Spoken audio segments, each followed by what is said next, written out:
Kolostrum, ako prvá potrava cicavcov, bola predmetom vedeckých výskumov už od počiatku 19. storočia. Americký tím vedcov mnohé roky pracoval s tými najkvalitnejšími vzorkami, kým sa mu podarilo identifikovať špecifické zložky, tzv. PRP proteíny, ktoré zodpovedajú za celkovú koordináciu úloh imunitného systému. Mnohými klinickými štúdiami preukázali imunomodulačný a systémový efekt PRP proteínov pri rôznych ochoreniach. Všetky iné imunitné prípravky imunitu iba stimulujú, zatiaľ čo PRP proteínu reguluje a udržuje v optimálnom výkone. Hlavnou úlohou PRP proteínov je, že vysielajú signál bunkám imunitného systému, aby bunky vykonali potrebnú činnosť.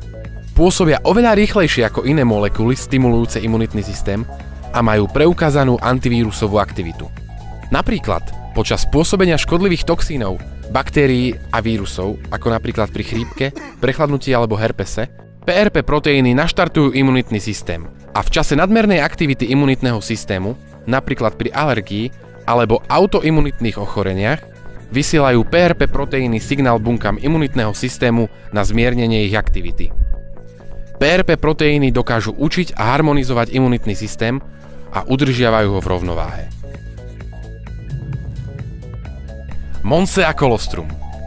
Toto 100% krávské kolostrum, ktoré obsahuje až 4,5% PRP proteínov, je vhodné ako dlhodobá prevencia pred ochoreniami. Prinášame vám aj Optimum, ktoré obsahuje 3-krát viac PRP proteínov ako kolostrum. Výhodou produktu Optimum Spray je jeho okamžité vstrebávanie cez ústnu sliznicu, ktoré zaručuje priamy prienik PRP proteínov do krvného obehu a tým zabezpečuje rýchly nástup účinku. Produkty si môžete kúpiť v ktorejkoľvek lekárni vo vašom meste alebo tu a teraz v našom internetovom obchode.